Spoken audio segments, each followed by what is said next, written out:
Hello everybody, and welcome back to Julie's Orchids. For today's episode, we're going to answer some viewers' questions. Specifically, one viewer sent me quite a few questions, and I'm hoping to answer some of those for Alex today. So Alex Balestrea, today we're answering your questions. And as I mentioned, Alex did ask some very specific questions, and I'll put a link in here. Hopefully it'll show up on the side there. And we'll try to start answering some of those questions. So I've written them down, so I'm going to be referring to my notes throughout this, so you might see me looking down to have a look at what's going on in my notes. But his first question was basically, how long have I been growing in this setup? And well, I've been growing in this setup for about 6 months. And that's not a real long time to say, but I am a fairly new orchid grower, and I've only been growing for 3 years, and due to growing in my house in Western Australia and my climate, I'm finding that growing in an inorganic media that does not break down happy to be preferable for growing within my home. So Alex, I did actually do a video on my change up in media, and I'll put a link to that here, maybe there. I'll put a link to that. I'll put a card in here, so if you want to refer to that. You're asking me specifically about Happy. Happy's playing with the chew toys, so I apologize. You're asking very specifically about phals and frags. And phals and frags do both seem to not mind pumice. Matter of fact, I have almost all of my orchid collection, with a few choice ones that either have not been repotted into pumice or will never be repotted into pumice. So we'll just have a quick look at the plants that will never be repotted into pumice, and there's good reason for it. So these two plants here are Australian native terrestrial orchids, and particularly this one here, which is coming up with 2 new growths, is a Western Australian native orchid. And these ones require a very specific fungi, mycorrhizal fungi, to grow, along with other nutrients and things that can only be found in Western Australian soil. So these two here, this one here, will never be in pumice. This one requires special care and love, and hopefully one day my garden will be suitable for it to go into, and it can grow outside in Western Australia in my back garden where it belongs. And this one is an Eastern Australian native orchid, and it will stay in this sort of potting mix, and I'll get help on how to grow it better because I've not done good this year. It should not be this tall and leggy. I did not give it enough light, but these are the two plants that will never go into pumice, and it's because they're special. They require special fungi that can only be found in Australian soils, and pumice doesn't support its growth, so these two will not go into pumice. Okay, Alex, so we're going to get back to your specific questions, and they were specifically about frags and paphs. And you can see here I have a couple of frags and a couple of paphs, and they're all potted in pumice, but they're all potted up slightly differently. And this one is an experiment I'm doing. And the other ones, I started off experimenting with them, but have found that the plants really like what I've done with them with the pumice. So let's start off with the phals. Now this little phal here is Phal Soho Vivian, and I got it and it was pretty well set back. It was a rotted root wonder, and I put it into large pumice with the water well in the back, thinking that it would help keep some humidity around while it grew new roots. And it did that, and the roots have happily grown down into the media. And I'm going to leave this in this setup because these roots have grown into this self-watering setup, semi-hydro, and they're happy. This is what they are accustomed to. You can see the old dead roots up here, and it's growing out new roots, and this one actually is putting out see if we can see it back here. A flower spike. So I'm debating on whether I'm going to let that spike bloom out. You can see that the leaves I've grown are quite stunted compared to the leaves that it came with. Now it lost the bottom 2 leaves, and these ones got really dehydrated. But they bounced back a bit, and I'm quite happy. So this plant will stay in this setup, and then when it gets much larger, I'll get a bigger pot, and we'll put it back into a similar setup like this, but in a bigger pot. Now this is the standard setup that I have most of my large no ID Phalaenopsis type Phalaenopsis growing. My species Phalaenopsis are growing in this setup as well. And what you can see is I have the standard holy pot setup for Phalaenopsis. I've got the large pumice, and we've got very happy roots running all the way down to the bottom of the pot. And these tend to really like it. Now, for me in my climate, what I like about pumice, particularly in the summertime, is I don't have to water these every 2 or 3 days. I can water these once a week, and by the end of the week in summer, their roots are ready. They're white, they're ready for water. Now we have pretty dramatic seasonal changes here in Perth, and we're now in fall going into winter. So our humidity levels are now much higher than they are in the summertime, and I'm finding that in this setup, I really only need to water them every 1.5 weeks. But I water on Saturdays. I don't water through the week unless you're a seedling baby that I've deflasked. So these ones go 2 weeks in the wintertime before getting watered. And well, they're not growing super lot in the wintertime, so they don't get much fertilizer or whatnot either. But I still go on, do they need water? Are the roots down here white? If they're white, they get watered. If they're not, they don't. And now we're going to zoom on into our frags, and you'll see that I've got this small little frag here in tiny little pumice, and this big frag here in big pumice. And this is going to go right down to root size, and this is going to go for any of the plants that I have planted in this semi-hydro setup, whether it be phal, frag, oncidium, paphiopedilum, cattleya. If they're planted up in pumice, then I follow the rule of the root size. If the plant has fine, tiny little roots, like this seedling Phragmipedium pink panther, it goes into small pumice. If it has big fat honkin' roots, like this Frag Schroederi, it goes into large pumice. And if the pot is really quite tall, like this pot is, and it's also quite wide, so I'll put in microfiber cleaning cloths to act as wicks through different areas of the pot.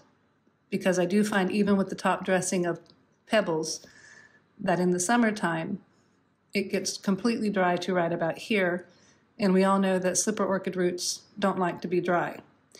So by adding in, this pot has 2 about 1 inch thick by about 5 inch long pieces of microfiber cleaning cloth that I cut off of a bigger cleaning cloth, snaked in around through the pumice in here to keep an even moisture. And the pebbles on top are helping through the summertime to keep those moisture levels up. But that was a learning curve, and I had to do a quick amendment to how I had this potted when I first potted them up. And that is something that you'll need to do as well. If you're switching over to pumice, you'll have to watch how the pumice and the media reacts through your different growing seasons in your climate. If you're in a part of the world where you have forced air heating, you may find that your summer times are your more humid times, and your winter times are when you struggle to keep everything moist. So you'll have to adjust everything to your individual climate. Okay, so Alex, the next question you asked was in regards to pH and nitrogen levels. And this is where I understand where you're coming from. I've only been growing in this setup for 6 months, but here's where I'm going to do my best to explain it. Okay, so first off, pumice is inorganic. It is not organic, meaning it will not break down and rot, meaning that there will never be any increased acidity to the media because of crumbling and disintegrating bark or other organic forms of media. So you do not have to worry about having to repot your plants because your media has gone bad. You will only need to worry about repotting your plants when they outgrow their pots, or if you manage to somehow kill them or they get a bug infection, you might have to downpot them. But for the most part, your inorganic media pumice is very similar to leca in that it will not break down. You do not need to repot because of crumbling, disintegrating, acidifying media that will kill your root. Bonus on that one. Likewise, pumice is chemically inert. And what does that mean? It means that it will not react or respond or break down to other chemicals. It is inert. It is neutral. It will not cause a chemical reaction when in the presence of other chemicals. It will not break down and become acidic or basic. It is what it is, and it will stay that way.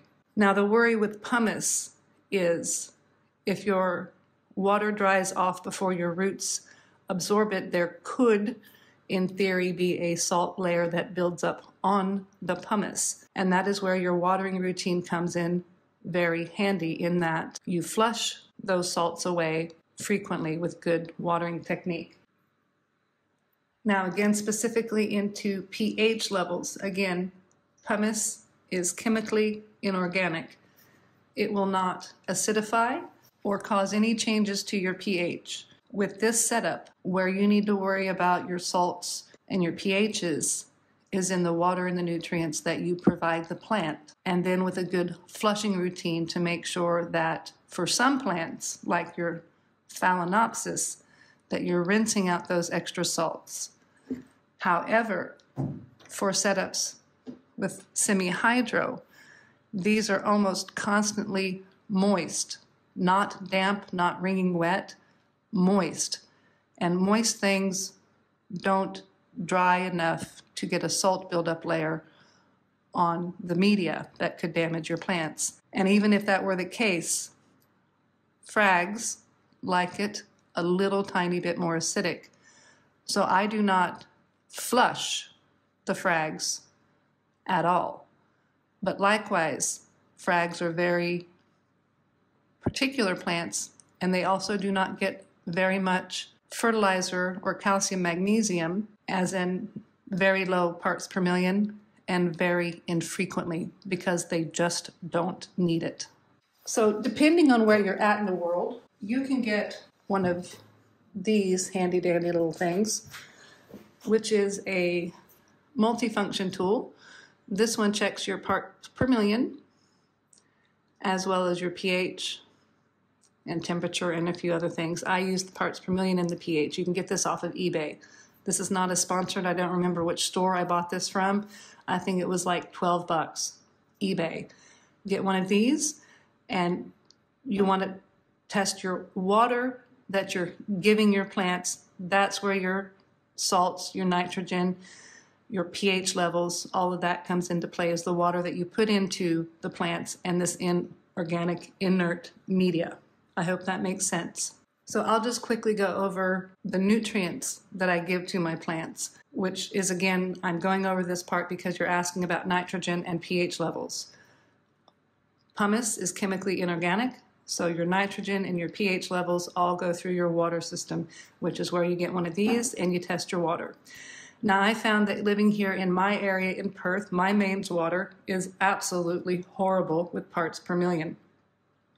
I have 485 parts per million coming out of my tap. which I struggled with my plants, particularly my frags, for a long time before I realized I had crap water. So I bought myself a 5-stage under the sink RO water system, and now my parts per million in my water when it comes out of the RO system is 10. And then I just build on it from there. So I'm going to kind of go over without great specifics because I do believe I have a video, and if I have one, I'll put a link in here. Sorry, some guy on a motorcycle just went by, on basically my fertilizing routine. But I'll give you a quick synopsis and rundown of it now. So when my plants are in active growth, I will do my watering routine, which is actually a 4-week watering routine. So the first Saturday, because I water on Saturdays, the first Saturday of the month, my plants will get a good, well-rounded fertilizer with NPK. And I'll give that to the plants depending on the size of the plant, the genre of the plant, etc. will depend on how many parts per million. The second Saturday of the month, they will get CalMag in their water. And again, that's kind of going to depend on, is it a slipper orchid? They don't need a lot. Is it one of my flask babies? They don't need a lot. Is it a very, very vigorously fast-growing catasetum type? They need a lot. So again, this is all going to depend on knowing your plant and its needs and adjusting your fertilizing to that. These come in really handy. So I should think that you would be able to get most of your fertilizer, your calcium, magnesium, your seaweed at any big box store. But on the third Saturday of the month, I give everybody in the collection during active growing time 150 to 200 parts per million of seaweed. And then the fourth Saturday of the month, everybody gets a really good rinsing out and flushing. There's nothing in their water. They just get the 10 parts per million RO water as it comes right out of the tap, and a good flush through of the media to make sure that if there is any salt buildup, that I've rinsed that on through and out. And when the plants are not actively growing, they get just water. And that, for a good part of the year, helps to rinse out any salt buildup that may have happened. So it'd be similar to the flushing routine that you would use with your leca and pebble setup. The only difference is that I agree with you. I think the aesthetic is much more pleasing. Now, one area where I am exceedingly lucky in my water as it comes out of the RO system, my water as it comes out of the RO system is pretty well smack on 5.8, and that's right where you need it to work best for the plants to absorb their nutrients and chemicals. And I do find that when I add my nutrients and fertilizers and CalMags, that it doesn't really affect the pH of my water. So I don't own any pH up or pH down, but I do know that there are areas, which is why one of these is so expensive, where your water is actually either quite basic or quite alkaline. And you may need to go to the, I'm unsure where you're at in the world, if the big box stores like, what are they, Home Depot in the States, Mitre 10 or Bunnings here in Australia, or whatever they're, I don't know the names of them in Europe. They may or may not have the pH up and down, but a place where you definitely can find pH up and down would be your hydroponics / aquaponics stores. And that's actually where I get my, we'll just call them chemicals, my fertilizers, my CalMag, and my seaweed I get from the aquaponics store, and that's also where I get my pumice. Well, there you go, Alex. I hope that cleared some of your questions up, maybe made it more confusing than it was. But if you're interested and you like the aesthetic, I'd say give it a go. Just, be a little bit of a helicopter plant parent as the seasons are changing in your growing environment, so that you may or may not need to adjust what you're doing.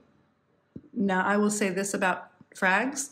They don't really seem to mind a repot. They seem to get a little bit irritated and think they need to put out more roots when you repot them. So if you want to start really experimenting with them, maybe I might suggest going on with one of your more robust phragmipediums and give that a go. But if you have big fat rooted frags, you need larger size pumice and microfiber cleaning cloths to wick up. You can hide those cloths within the pot so that you don't see them on the outside. Little fine rooted ones, you want the small, I don't know if you can see the sizes of the pumice, 0 to 7 millimeter size pumice. With phals, irregardless of how big or small the plant is, and when I say that I mean big flowering size plant or even my small deflasked babies, they go into large pumice.